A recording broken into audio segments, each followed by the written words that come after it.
Tungi soat 2. Tashqarida qahraton sovuq. Izillagan shamol yuzimga xuddi qamchidek urilardi. Mening qo'limda faqat bitta yubka sumka, vujudimda esa 40 daraja isitma bor edi. Ular meni xuddi kasal itni haydagandek ko'chaga uloqtirishdi. Sen ishlagani kelgansan, kasal bo'lishga haqqing yo'q, degan qattiq ovoz qulog'im ostida jaranglardi. Men qor ustiga yiqildim. Ko'zlarimni yumib, Xudoyim, shu yerdan jonimni ola qol, deb pichirladim. Lekin Xudoning men uchun butunlay boshqa, aql bovar qilmas rejasi bor ekan. Assalomu alaykum, musofirlik nonini yeb, qadrini yo'qotgan, lekin irodasini yo'qotmagan aziz dindoshlarim. Momoni hikoyalari kanaliga xush kelibsiz.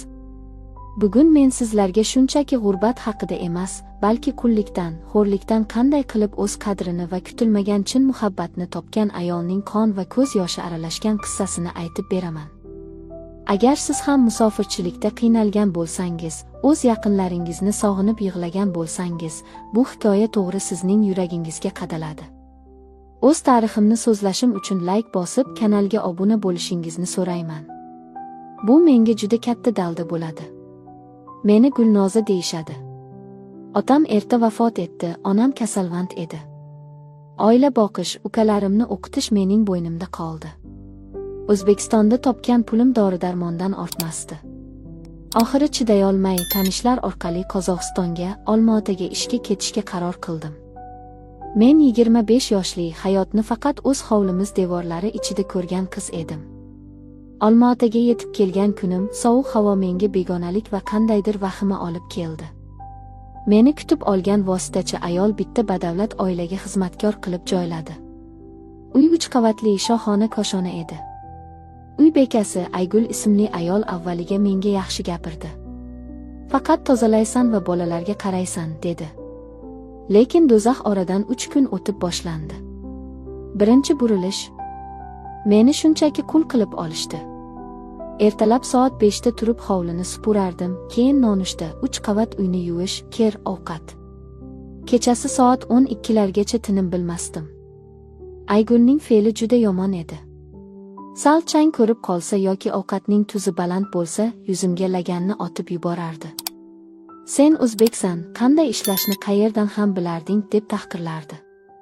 Men ho'ngrab yig'lardim. Ammo ketishga joyim, qochishga pulim yo'q edi. Pasportimni tortib olishgandi. Ular menga to'yib ovqat yeyishga ham ruxsat berishmasdi. Ishlasang och ishlaysan, to'ysang ish yoqmas bo'lib qolasan, derdi Aygul.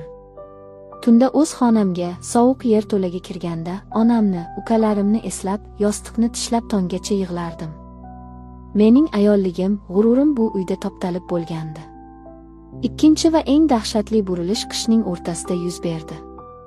Qattiq sovuq qotdim. Isitmam ko'tarildi. O'rnimdan tura olmadim. Aygul xonamga bostirib kirdi. Tur o'rningdan. Kim ishlaydi? Sen menga sog'lom kerak eding, deb baqirdi. Men yalinib bir kun dam so'radim. Lekin u shafqatsizlarcha yozlik kurtkamni berib, meni ko'chaga haydab soldi. Tungi soat 2 edi. Men qorga yiqildim. Isitmadan butun vujudim yonardi, tashqarida esa qahraton. Men o'lishimni kutib yotardim. Shu payt menga kimdir yaqinlashdi. Iliq bir qo'l yelkamdan ushladi. Bu o'zbek ayoli Farida opa edi.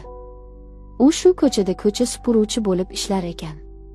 U meni o'zining kichkinagina zax ijarasiga olib bordi. Menga dori berdi, issiq choy ichirdi.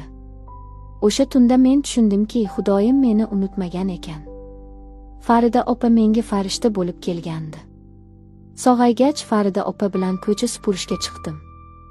Bu qanchalik og'ir ish ekanligini tasavvur ham qila olmaysiz. Erta tongda muzlagan barmoqlar bilan katta hududlarni tozalardik.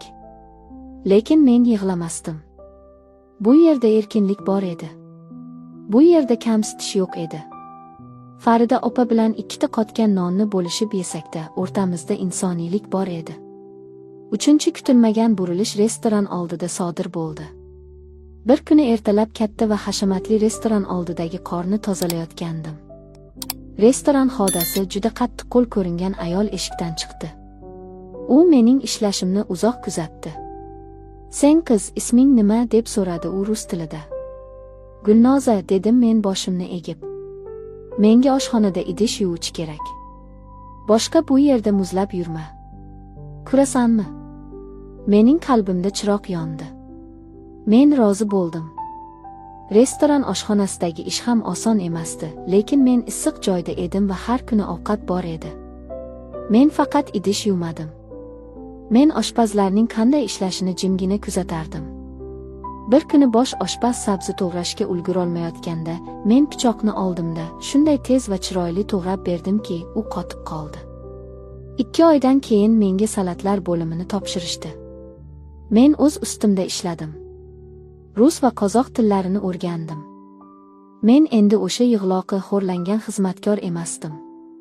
4-burilish. Mening qalbimga olov yoqqan insonning kirib kelishi. Bir kuni restoranga yangi ta'minotchi yigit keldi.